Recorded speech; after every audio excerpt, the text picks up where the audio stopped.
You may have noticed how the world have become more eco-friendly, but at least it would appear. But have you ever take a product in the supermarket and look to the package and see the word natural or green or 100% sustainable? Well, let me tell you something, you have been a victim of greenwashing.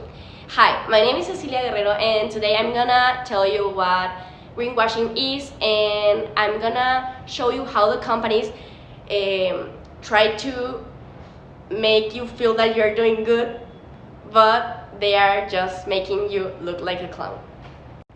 So, greenwashing is the practice of making brands appear more sustainable than they really are. It may involve cynical marketing ploys, misguided PR stunts, or simply changing the packaging of the product while they are continuing doing unsustainable practices or using ingredients.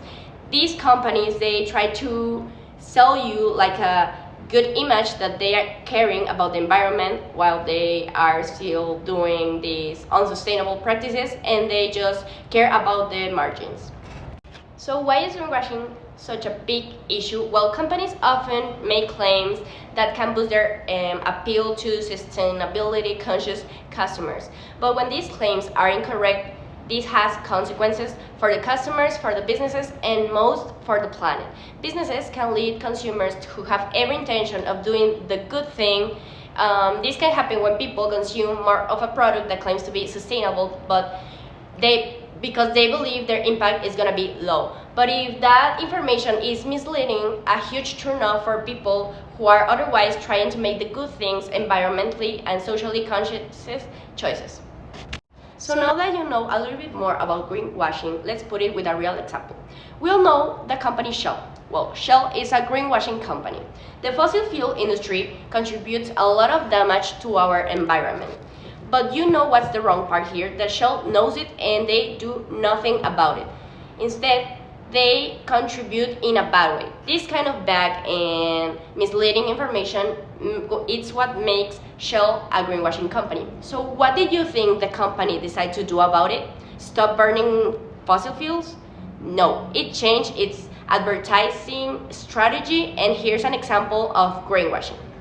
Here we can look how the advertisement recommends Shell promotes its green activities, natural gas production, and sustainable development. The publicity campaign is perhaps not a fair reflection of Shell as a company. Here's another example. Here the images in the ad, blue skies, beach sunsets, are meant to suggest Shell is pro-environment, and you should ignore whatever negative things you may heard about the company. But this is just greenwashing. The objective of this campaign is that Shell mentions using lower carbon energy products to reduce GHG emissions, but the company's plans include growing its fossil fuels business by 20% in the coming years. These ads are basically direct towards all the people, especially to those who have cars. As for community's perception, many people see Shell's greenwashing efforts as form of false information and action, and they believe that the company is more interested in maintaining its profits and their public image instead of doing environmental concerns. If companies like Shell use the SDGs as a marketing tool without genuinely aligning their business's objectives and practices, it can dilute the significance of the goals of the SDGs, and it can eliminate the trust people have in the SDGs. Here's an example of an argument that exists in mediatic discourse.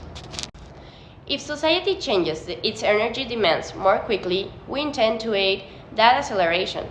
If it changes more slowly, we will not be able to move as quickly. Overall, Shell's targets have get a clause that the company will only move in step with the society. Overall, the message seems more descriptive than threatening. The proposed action outlined in the message appears to be false and irrelevant in addressing the core of problem of Shell's greenwashing. And yet, despite this, their marketing team thought it would be appropriate to ask their followers on Twitter what they were willing to change to help reduce emissions. Like, really. Requires minimal effort from the marketing team, and this action reflects selectivism. While its advertising strategy may imply a commitment to a low carbon future, Shell's business model remains stubbornly fossil fueled, and they don't concern about the environment. Interlocutors such as environmental activists, climate scientists, will likely emphasize the contradiction between Shell's advertising portraying a commitment to a low carbon future and its continued reliance on fossil fuels industries. So, analyzing this problem, we have a campaign improvement proposal. Shell can address the real problem of its fossil fuel reliance and environment impact in a genuine and transparent manner without resorting to greenwashing. Shell should actively work to reduce its dependence on fossil fuels by diversifying its energy portfolio and trying to invest in renewable energy sources such as wind, solar, and biofuels. Shell should develop plans for transitioning existing fossil fuels infrastructure to support renewable energy production and distribution. Furthermore, Shell should advocate for supportive policies and seek out partnerships and collaborate with entities committed to reduce the impact of the fossil fuels and advancing in renewable energy.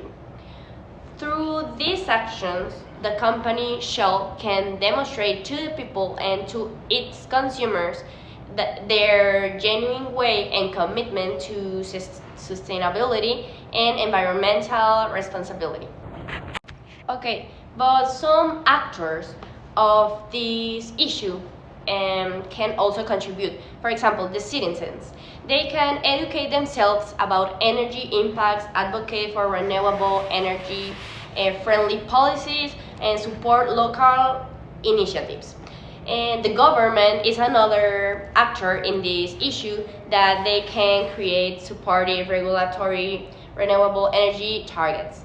And then the media is also another important actor. The media has to report accurately on energy topics and highlight renewable success stories.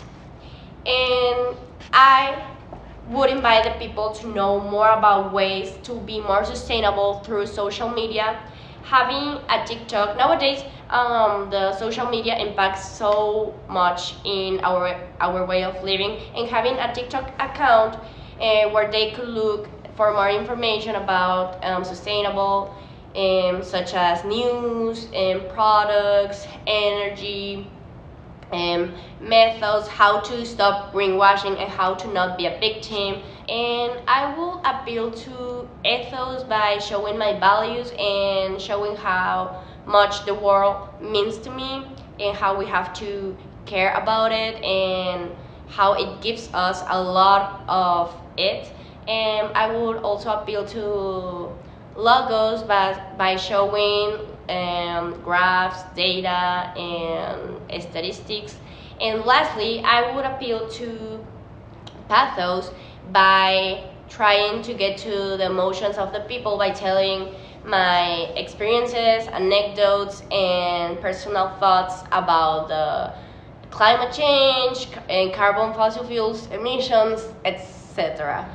These campaigns try to show the good part of the companies by trying to appeal to our emotions and feelings, and this provokes a lot of damages to the people because people is gonna trust in those brands, and at some point they're gonna find out that they are doing greenwashing and they are not supporting sustainable practices, so they are gonna lose the faith and lose the trust that they have in other brands, that those brands actually are doing good things for the environment.